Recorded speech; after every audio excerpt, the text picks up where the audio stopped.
Welcome to a very special episode of... What are we calling ourselves now? We'll find out in the next episode, everybody. We have a little bit of a dilemma with the name, so check back next week for the full episode.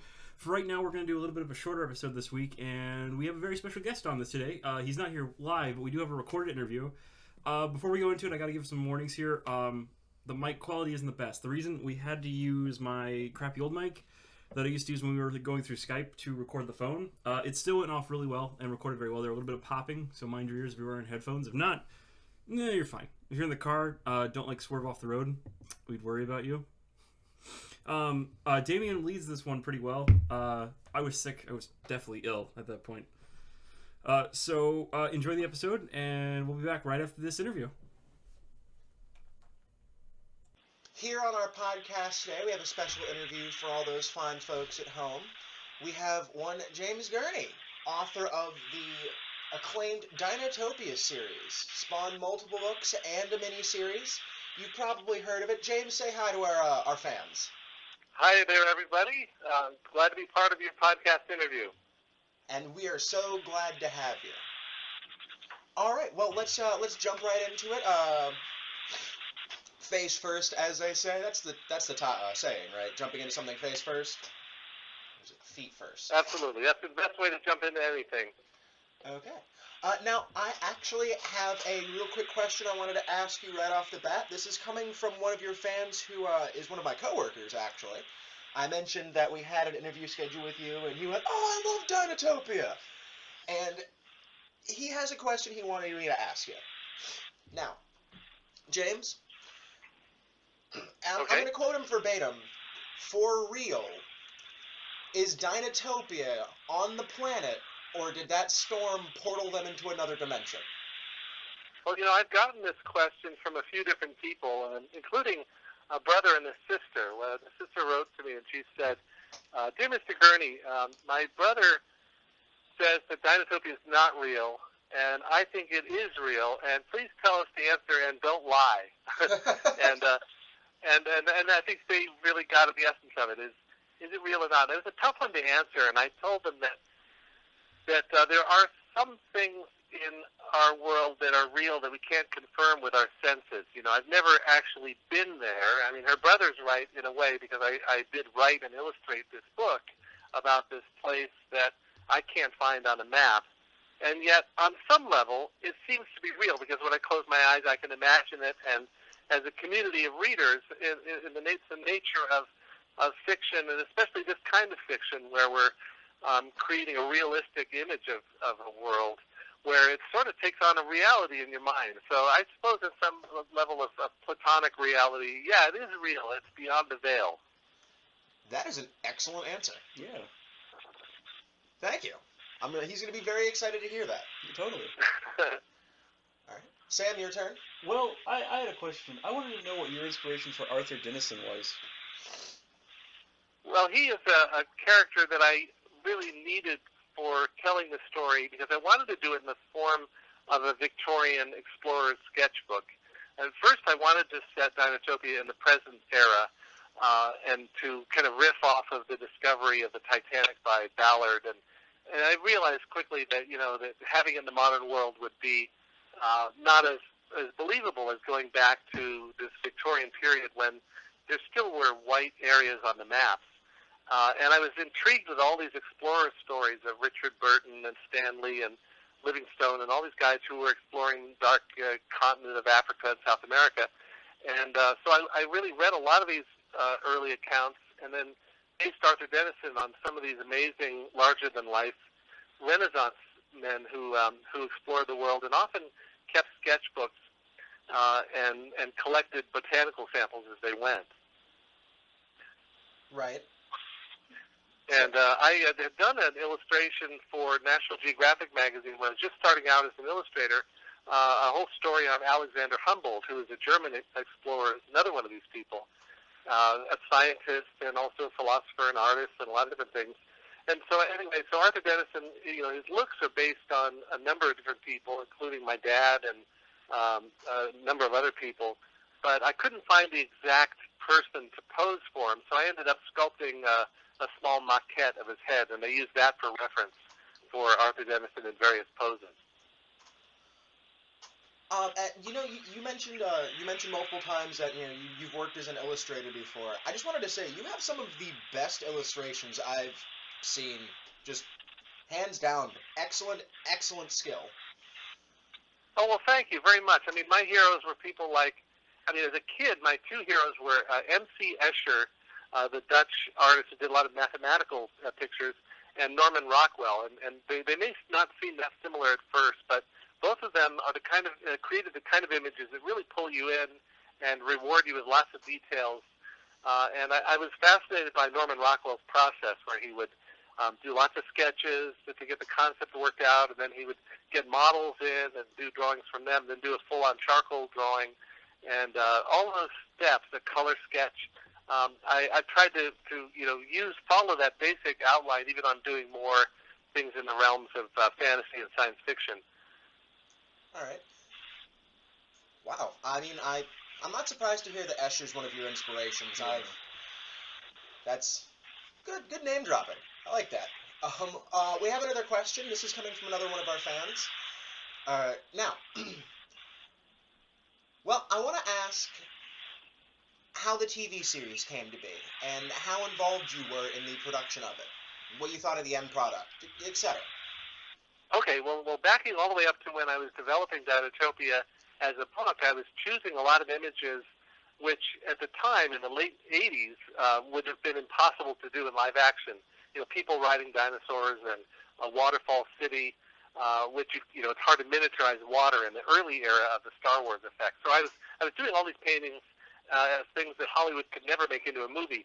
And then in the early 90s, when the book came out, then the digital revolution was just coming out. The Jurassic Park film came out just after Dinotopia came out as a book. So there was a lot of interest from Hollywood starting then, and we optioned it to Columbia, which built up a whole department of image works around Dinotopia. They brought over Ken Ralston from Lucasfilm, and they got really far with it in development, but unfortunately the directors of Columbia Pictures all changed, and the project was put into turnaround. So the turnaround rights were picked up by Hallmark Entertainment to do as a TV miniseries. And to answer your question, I really wasn't involved with it at all, And at first I was really thrown by the idea that it was going to be set in the present day. Which is funny because you'd mentioned considering doing that prior. I had, yeah. You're like, no, I can't do that. That wouldn't work with the story I want to build. Right. I'm kind of glad they did it that way, though, because by not focusing on visualizing the characters in the books, it leaves the books and their characters in the reader's imagination untouched by the film version. Whereas, with Harry Potter and Lord of the Rings, it's really hard to go back to your memory of how those characters looked in your imagination before the film versions came out. So it was kind of ironic because, when they were sending me, in those days, video cassettes of some of their first episodes and first tests on the characters, we didn't have a TV. In fact, my wife and I had never owned a TV in over 30 years of marriage. So what we had to do was rent a player so that we could watch these cassettes to see what it looked like. So we did get a chance, though, to go to Pinewood Studios in London during principal photography, meet some of the cast and the director, and kind of see the production. It was a really ambitious production. Image Works, or Framestore, rather, in London did the effects, and they won an Emmy for it, and they did a really great job on effects. So I was impressed with the overall production quality. The script and the acting, it was a little uneven here and there, but I think just as a production, it was really, really well done. And with the advancement of CGI, even for television, would you ever consider allowing another series or maybe even a TV movie to be made? Well, there are other aspects of the world of Dinotopia, especially the early origin world, that deal more with conflict and more with sort of the difficult growth period that Dinotopia went through before it arrived at its more utopian stage in the books. The book that I wrote, First Flight, kind of deals a little more with that whole world. I think that's probably more suited to a medium like a dramatic medium like film, where you really do have to have a lot more dramatic conflict. So I'm open to it. In fact, the project has been optioned quite recently for a film, but getting all the different elements together, getting the right script. I haven't seen a script yet that I like enough to want to give it the go-ahead, but we've certainly had a lot of interest in that subset of the Dinotopia world. I'm really happy to hear that. We've got the books in front of us. I'm seeing the 20th anniversary edition. I'm really, really happy to hear that even 20 plus years after you put these things in the world, there are still people out there who believe in what you've made strongly enough to be, bringing this to you, saying that we want to do this. I certainly, and I'm speaking for Sam here as well, certainly would love if at some point in the near future something came across your desk that you felt strongly enough in to have it turned into a film medium story.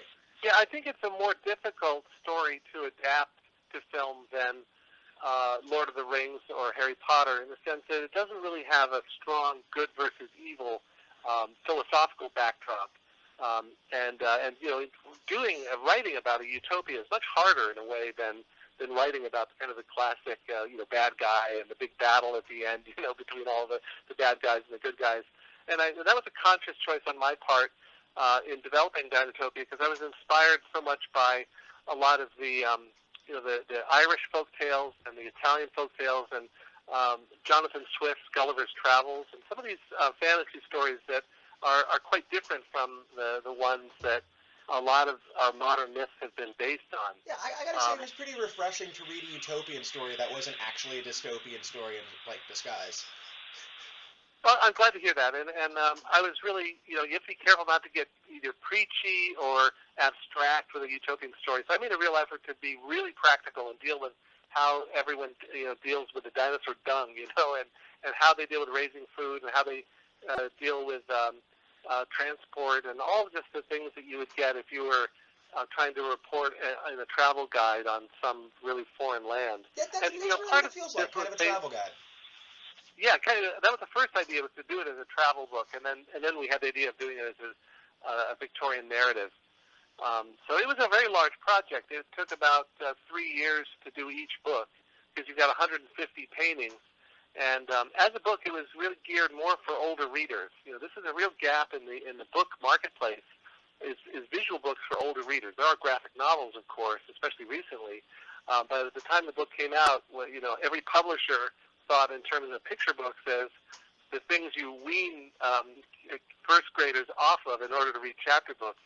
So we were lucky to find Turner Publishing, which was a boutique publisher, which was willing to develop and market the book as a book for all ages. And it was actually filed in the adult science fiction section of Borders books back in the day. So that was good. That was what we were always hoping for. I've got a question. There have been several spin-off novels, I guess you would call them. Have you had any control over them or any say in them? Yeah, those I was more involved with. Those were done through Random House, through a group of different authors. We had Midori Snyder and Peter David, and a lot of really good writers who are used to writing in other people's worlds. And Alan Foster, who's a friend of mine that I've traveled with, we went to Morocco together. But each of these, I didn't exert a really strong hand. I wanted to let each of the writers kind of rediscover Dinotopia through their own imaginations, and to write about other characters than those that were mentioned in the main books. The world is big enough to allow for that, and one of the kind of practical benefits of doing that was to have books that were coming out in between the books that I was doing, which I could only do once every 5 years or so, because they're just so incredibly labor intensive. So we did a total of about 16 of those chapter novels through Random House. Okay, we're coming short on the end of our allotted time today, so I wanted to leave with one last question. And it's sort of a two-parter, because that's how I can get around that. Okay. So the first part of this last question. We did this thing recently where we're opening up recommendations to our listeners, and James, I'm sure everyone who's listening would love to hear what your personal favorite either podcast or recent, written in the last 10 years book is.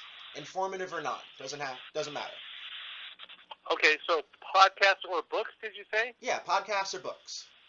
Okay, well, I mean, the stuff I read is always completely bizarre. That's I just fine. finished reading a book on on infrastructure and and kind of what goes on in industrial processes. So it's actually a really good book if you're interested in telephone poles and dams and power generation. What's the name of it? So that's what I have to be reading. It's really good. But other than that, let's see. For podcasts, suggested donation is a good one for academic painting. 99% is Visible by Roman Mars, who talks about the design of our world. And other ones like This American Life and Radio Lab, I think they're pretty well known. Yeah, those are pretty great. And there's a number of other ones that I mentioned on a blog post. My blog is called Gurney, and I've been doing it for now about 8 years, and I've got about 3,500 posts. But one of those posts is about recommended podcasts. So if you go to Gurney Journey and put in the search bar podcast, you'll get my list of about 25 or 30 different really great podcasts to listen to while you're working. All right. And for the second part of my two-parter question, Mr. Gurney, are you planning on having a good day for the rest of your day? Well, I am actually. Yes, we're going over to a friend's house, and they bought this house that had an actual Parthenon that was built by someone about 100 years ago. What? It's one of only 2 Parthenons. I think there's one in Nashville, Tennessee. This one was made of wood, and we happened to visit this property before our friends bought it, and it was filled with all these old travel journals, including grand tours made by the guy who founded this place. And so we're really excited to see this Parthenon that's in the back of their property and to see how they're doing with restoring it. So the Hudson Valley is full of lots of really weird architectural things like this, and lots of little ruins and strange corners and magical places. So it seems like every day we find some new place. Well, Mr. Gurney, we're out of time. I want to thank you so much for coming on our show today. Thank you, Sam and Damien. Good talking to you guys, and all the best to your fans and listeners out there, and thanks for all your great questions. Thank you so much for talking to us. You bet. My pleasure. Okay, take care. All right, you have a wonderful day. And that was our interview with James Gurney. It went really well. Yeah, the very first question I asked him regarding whether or not Dinotopia existed in a location on the planet, or if the storm that the characters went through portaled them into another dimension, I think there was a little bit of a misunderstanding there. I think Mr. Gurney thought I was asking him if Dinotopia was fiction, and the answer that he gave, while a very, very good answer, wasn't really the answer that the fan was looking for. And well, I look forward to fans' response when this episode airs. But other than that, it was still a great answer, great interview. Yeah. The part he said about how film adaptations of written works spoil the mental image that you have of the main characters, in that you can't go back to remembering the main character the way you initially pictured them looking. That blew my mind. I never even considered that before. But like you said, look at Harry Potter.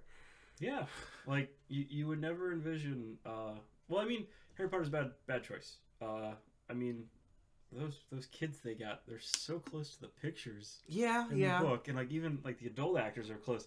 I think a better one would be Lord of the Rings, because the characters in Lord of the Rings much different than their on-screen appearance, because there were no real images of them up until the animated series. Okay. In the 80s. So yeah, and I want to thank Mr. Gurney for coming on our show.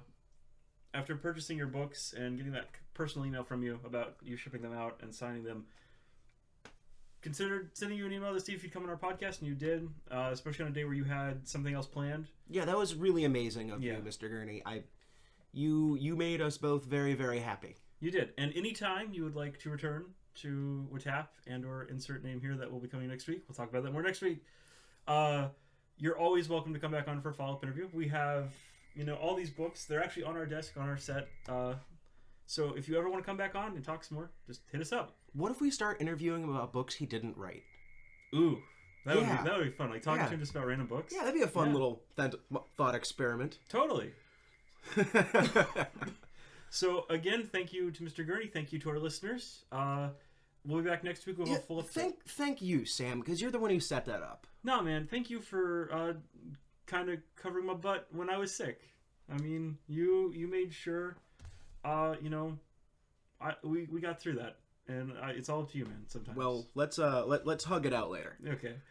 So come back next week. Special guest, my mother. Woo! We're about to actually record that episode and call her. So, Mom, we're coming for you. Okay, so come back next week. Talk to you guys later.